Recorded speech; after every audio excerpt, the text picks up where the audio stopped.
Hola, ¿cómo estás? Te doy la bienvenida a este nuevo encuentro que tenemos dentro de Deportes Colectivos 3. Y vamos a recorrer la clase de hoy adentrándonos en una nueva disciplina deportiva, en este caso el rugby. Una actividad que tiene muchos seguidores, que hay aproximadamente unos 80.000 jugadores federados en todo el país y que con la explosión de los Pumas, la aparición de Jaguares y los distintos desarrollos que viene desarrollando la Unión Argentina de Rugby, se ha transformado desde hace tiempo en una de las actividades deportivas más importantes que se desarrollan en nuestro país. Comenzamos la clase, ¿te parece? Lo hacemos de esta manera.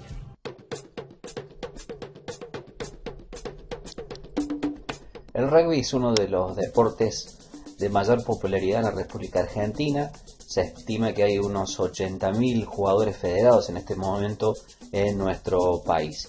Es una disciplina que viene creciendo en base al gran trabajo que vienen realizando los dirigentes, y hay muchos ejemplos que van mucho más allá de lo deportivo con el rugby, ya que por ejemplo hay entidades que se dedican a tareas sociales, como es por ejemplo Villa Libertador Rugby Club, una entidad nacida no hace mucho tiempo, pero que tenía como objetivo no solo fomentar el rugby entre esa zona de barrera popular de la ciudad de Córdoba, sino también realizar algunas actividades solidarias. Y también está, por ejemplo, el caso de los Espartanos, un equipo de rugby, de los muchos que hay en distintos penales de la República Argentina, que tienen como objetivo integrar un poco a esas personas privadas de la libertad, además de una práctica deportiva, también ayudarlos en cuanto a la sociabilización. Pero vamos a hablar un poquito de lo que es la historia del rugby. ¿Por qué se llama rugby? Bueno, lo que estás viendo es una imagen de la Rugby School. ¿Qué es la Rugby School? La escuela pública de rugby. Bueno, Rugby en realidad es una ciudad de Inglaterra, está ubicada a 137 kilómetros de la capital de Londres. Y bueno, dentro de esa escuela pública, que era una entidad pública al principio, pero después se volvió privada, de hecho es una de las más caras que existen en el Reino Unido, allí nació esta actividad que hoy conocemos como rugby, que bueno, tomó su denominación por la ciudad en la cual ocurrió el inicio de esta disciplina deportiva. Lo que vamos a ver ahora es que en el año 1823 este señor, que está representado en esta estatua, se llamó William Webb Ellis. Como verás, tiene una pelota de rugby bastante particular, ¿no? Más parecido a un huevo que a la pelota rugby tradicional de hoy. Bueno, este señor William Webb Ellis era un jovencito que estaba estudiando en el secundario en la escuela pública de la ciudad de Rugby, y allí se estaba jugando un partido de fútbol. El fútbol que en ese momento no era con las reglas de la actualidad, sino que lo que se hacía o lo que se podía hacer era tomar una pelota con las manos. Se podía tomar, pero vos no podías correr con ella, sino que inmediatamente la tenías que soltar y patearla hacia la dirección que vos quisieras. Lo que William Webb Ellis hizo fue tomar la pelota con las manos y, en vez de patearla como marcaba la reglamentación de ese momento, empezó a correr y llegó hasta la meta apoyando la pelota detrás de la línea de gol. Esto es lo que se considera la jugada fundacional del rugby. Es decir, que el rugby es una derivación del fútbol. Si bien después el fútbol tomó su propio espíritu, fundamentalmente a partir de 1848 y después de 1863 con la implementación de las reglas, el rugby es una derivación del fútbol, porque lo que permitía era usar más las manos, a diferencia de lo que era el fútbol en aquel momento, y también un contacto físico mucho más vehemente que en el fútbol de aquellos años no estaba permitido. Hay otro detalle muy significativo que tiene que ver con la pelota. Fíjate en la estatua, que la vemos ahora desde otra toma, esa forma ovoidal que tenía la pelota de aquellos años. El tema es el siguiente.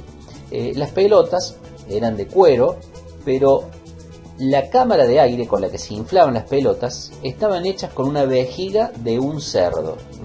Por lo cual, las pelotas no es que tenían un tamaño estándar, sino que tenían el tamaño de acuerdo a cómo era la vejiga una vez que se inflaba.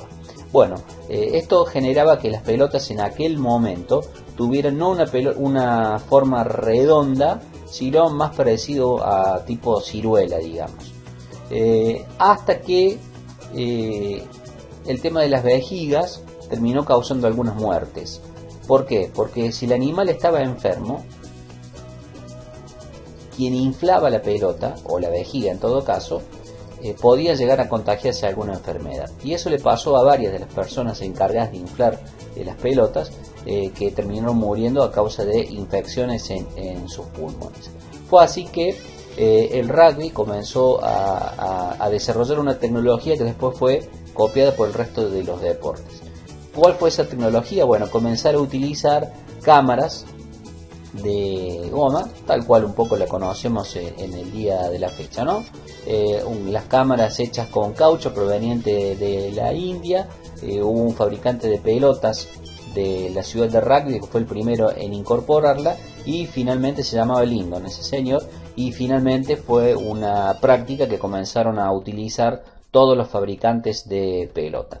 ¿Qué pasaba? La cámara posibilitaba comenzar a tener pelotas perfectamente esféricas o bastante redondas, muy similares a las que son conocidas en el día de la fecha. Pero ¿qué pasaba? Los jugadores de rugby pretendían o se habían acostumbrado a que la pelota con forma ovalada era más fácil de poder agarrar con las manos. Por eso le pidieron a Lyndon que desarrollara una pelota que respetara esa forma ovalada que tenían al principio gracias a las vejigas del cerdo, y finalmente esa es la razón por la cual las pelotas de rugby tienen ese formato.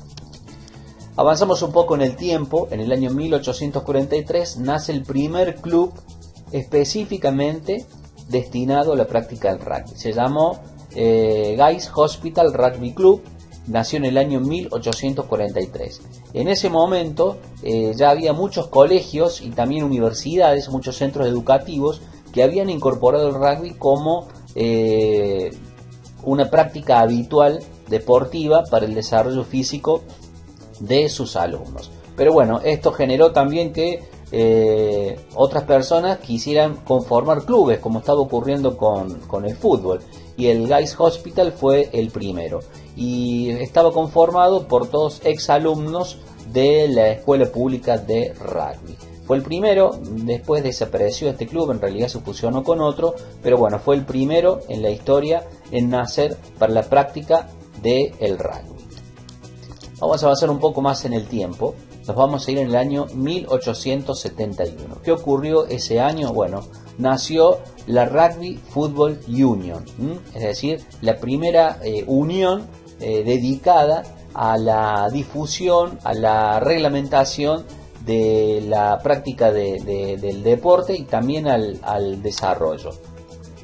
Empezó a nuclear a todos los clubes, a todas las entidades que se dedicaban a la práctica del rugby, y comenzó a organizarla para que ya tuviera un formato más federado el rugby. En el 1871 nace entonces la Rugby Football Union, y ese mismo año en la reunión original se dio en un bar de Londres que se llamaba Pall Mall en el año 1871. Y después de la fundación o del nacimiento de esta unión de rugby, la primera del mundo, lo que hicieron fue desarrollar el primer reglamento de rugby para homologar un poco de qué manera se debía jugar a esta actividad deportiva.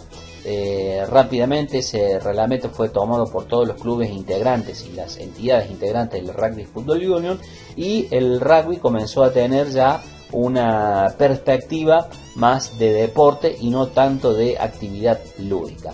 El detalle es que en aquel momento el reglamento estipulaba que se debían poner 20 jugadores en cancha por equipo, es decir que teníamos un campo de juego bastante sobrepoblado en aquellos años. Avanzamos un poco más en el tiempo, y otro detalle significativo en el año 1872 es que comenzaron a enfrentarse anualmente en un evento muy importante las universidades de Cambridge y de Oxford, por supuesto en un partido de rugby. Se trata de las dos universidades más importantes que existen en el Reino Unido, y que un deporte llegara a la práctica activa dentro de esos centros educativos significaba que ya le daba un notable apuntalamiento a ese deporte. Así que el rugby también debe en buena medida su crecimiento a que tanto Oxford como Cambridge lo incorporaron dentro de sus actividades deportivas. Son dos universidades tremendamente tradicionales y todo lo que ellos hacen o incluyen termina siendo replicado en todo el Reino Unido. En el año 1875 se produce un cambio reglamentario muy importante que hasta el día de la fecha se aplica, que es la reducción de jugadores dentro del campo de juego. En vez de ser 20 por equipo dentro de la cancha, en el año 1875 se establece definitivamente que en el campo de juego tiene que haber 15 jugadores por equipo, tal cual como ocurre hasta el día de hoy. Esto significó que el rugby ganara mucho más en dinamismo, había más espacio, se volvía más dinámico, tenía más vértigo el juego, y esto potenciaba las posibilidades de espectáculo que tenía el deporte en aquellos años. En el año 1882 el rugby, que había nacido en Inglaterra, comienza a popularizarse fundamentalmente en primera instancia en los países pertenecientes al Reino Unido, y lo que se generó es que naciera el primer torneo de naciones, que comenzaron a enfrentarse a partir del año 1882.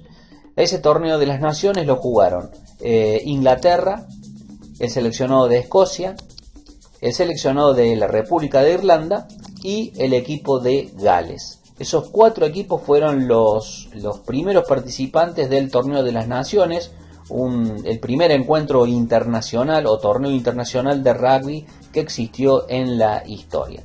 Posteriormente, en el año 1910, se incorporó Francia a este campeonato, y en el año 2000 se sumó también Italia. Y desde ese momento, este torneo, que nació en el año 1882, se llama el Torneo de las 6 Naciones. Seguramente lo has escuchado o habrás visto algunas imágenes de este campeonato, que es uno de los más importantes del mundo y que hasta el nacimiento del Mundial era por lejos el certamen más trascendental que tenía a nivel internacional el deporte del rugby. 4 años después, en el año 1886, nace la International Rugby Board, es decir, la entidad a nivel internacional que se ocupaba de la organización, del desarrollo, de las cuestiones reglamentarias relacionadas con el rugby. Tuvo bastantes problemas a nivel internacional, porque la realidad marcaba que el rugby solo era popular en los países que recién veíamos, fundamentalmente los del Reino Unido, más Francia, más lo que son las potencias del hemisferio sur, como eran Australia, como era Nueva Zelanda y como eran Sudáfrica, que en su momento cada uno de estos países fue colonia británica, por lo cual de allí la ascendencia y la importancia que tomó la práctica del rugby en esos países, que posteriormente se transformaron en potencia mundial. Pero en el resto del planeta, a excepción de algunos casos muy raros, muy esporádicos, como era el de Argentina, costaba que el rugby pudiera tener un desarrollo y un crecimiento mucho más fuerte y mucho más sostenido. Bueno, eso con el correr de los años se va logrando, no es que ya esté definitivamente instalado, pero bueno, hoy el rugby tiene una popularidad mucho más importante que la que había alcanzado fundamentalmente a principios y a mediados del siglo XX. Hoy la IRB cambió su denominación y se denomina World Rugby. En estos días esta entidad ha tenido ha sido nombrada muchas veces, porque Agustín Pichot, el ex jugador de los Pumas y dirigente del rugby argentino, se postuló para la presidencia de esta entidad internacional. Bueno, terminó perdiendo la elección a manos de un dirigente británico, pero bueno, está claro que Pichot en algún momento seguramente tendrá la posibilidad de presidir esta entidad, la más importante del rugby a nivel internacional. Vendría a ser como la FIFA del rugby. El rugby, ¿es deporte olímpico? ¿No es deporte olímpico? ¿Por qué le costó tanto ser un deporte olímpico? Bueno, el rugby es un deporte olímpico, pero es una historia de muchas idas y vueltas la que ha tenido este deporte surgido en Inglaterra.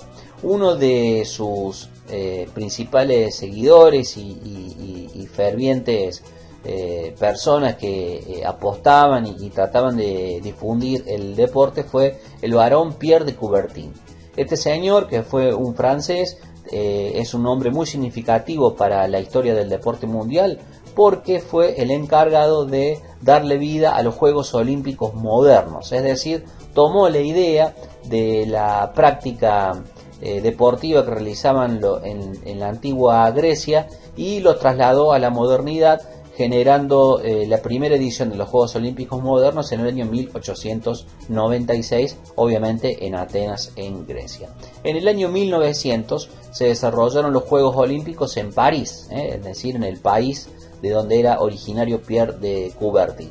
Y entre las innovaciones que implementó en esa segunda cita olímpica fue que incluyó al rugby como un deporte olímpico. Esta disciplina volvió a estar presente en los Juegos del año 1908, después hubo parate por el desarrollo de la Primera Guerra Mundial, volvieron los Juegos Olímpicos en el año 1920 y en el año 1924. En estas 4 ediciones que estamos nombrando aquí, el rugby fue deporte olímpico, pero después dejó de serlo. ¿Qué pasó? Bueno, Pierre de Coubertin se retiró del Comité Olímpico Internacional y el rugby dejó de tener representantes y personas interesadas en pelear para la continuidad del rugby como deporte olímpico. Y pasaron muchos años hasta que el rugby pudo volver a tener su chance de incorporarse a este evento ecuménico. ¿Qué pasó? La realidad es que, más allá de las muy buenas intenciones de Pierre de Coubertin, eran pocos los equipos que se presentaban a participar. Y de hecho, había muchos equipos anotados para participar del Juego Olímpico que se terminaban bajando a último momento. Y en alguna edición simplemente hubo 2 equipos que participaron, jugaron un partido a modo de final y así se definió al campeón olímpico. Debido al poco interés, el Comité Olímpico Internacional decidió dar de baja de los Juegos Olímpicos. Después, a través de el trabajo de la International Rugby Board, de todas las gestiones dirigenciales que realizó ante el Comité Olímpico Internacional, buscó que el rugby regresara como deporte olímpico. Sin embargo, se encontraba con distintas excusas por parte del Comité Olímpico para evitar que el rugby volviera a incorporarse a los Juegos. Entre ellos se les decía que era un deporte o demasiado violento o que no estaba del todo desarrollado a nivel internacional, que eran como en lugares muy específicos del planeta en los cuales el rugby era una actividad medianamente fuerte, y también pusieron como excusa que ya tenían un programa o una cantidad de deportes olímpicos que ya estaba cerrada y que para que el rugby pudiera tener la oportunidad de volver a ingresar, debía darse de baja alguna otra actividad. Pero también hubo una cuestión reglamentaria por parte de la International Rugby Board que iba en contra de los intereses del Comité Olímpico Internacional. ¿Qué pasa? El reglamento de la IRB, del rugby internacional, marca que entre un partido y otro tiene que haber 7 días de descanso para el jugador. Claro, como es un deporte de tanto contacto físico en el cual se genera un esfuerzo de sobremanera y hay muchos golpes de los cuales es necesario poder recuperarse, es real esto de la distancia entre un partido y otro. Pero ¿qué ocurría? Un juego olímpico en aquellos años duraba como mucho 16 días. Entonces, en ese corto margen espacial de tiempo no había chance de incorporar demasiados partidos de rugby. Hasta que la propia IRB, la International Rugby Board, terminó encontrando una solución.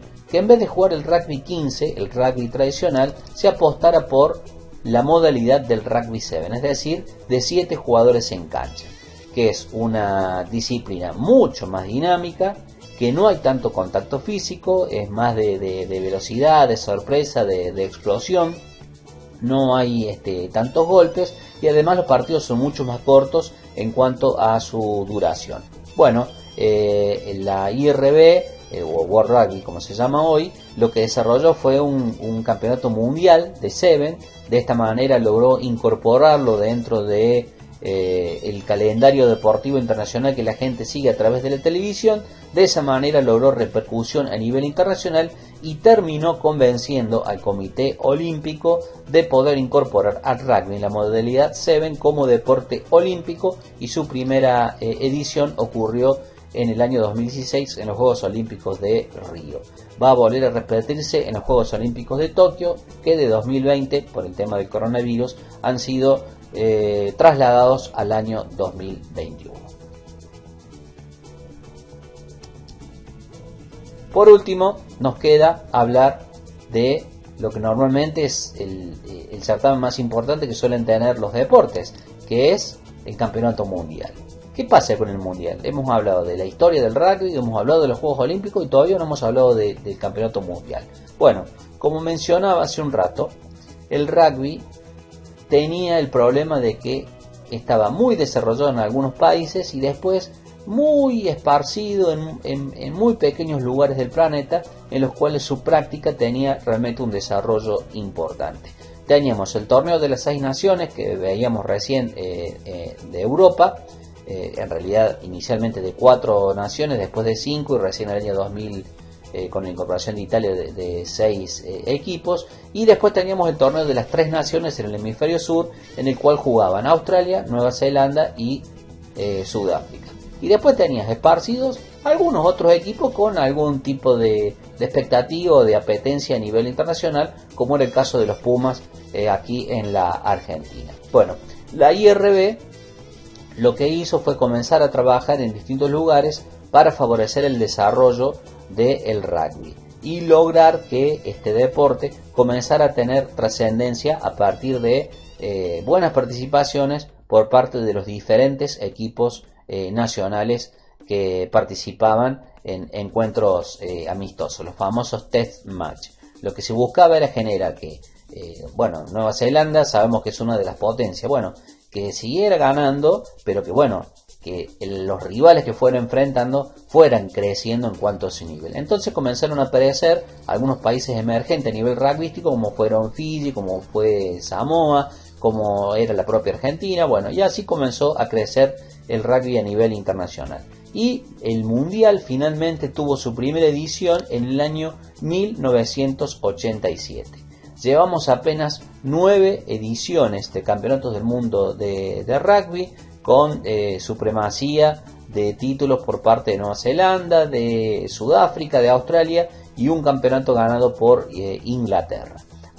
La verdad es que el mapa rugbyístico a nivel internacional cada vez va creciendo más. Hay un trabajo realmente interesante por parte de la World Rugby y aprovechando que normalmente es un deporte que cuenta con un muy buen acompañamiento por parte de sponsors y de empresas renombradas en niveles nacional e internacional, es un deporte que va teniendo una presencia cada vez más significativa, fundamentalmente a través de los medios, por los cuales logra llegar a la gente. Así que el Mundial ha sido como la pata que termina de transformar al deporte del rugby en una disciplina realmente importante a nivel internacional.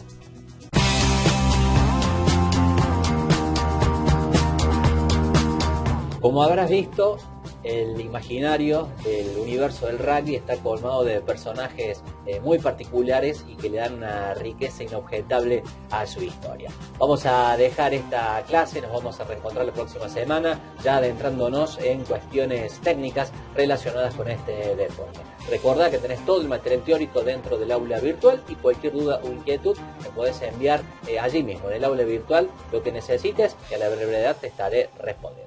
Que la pases bien, que tengas una muy buena semana.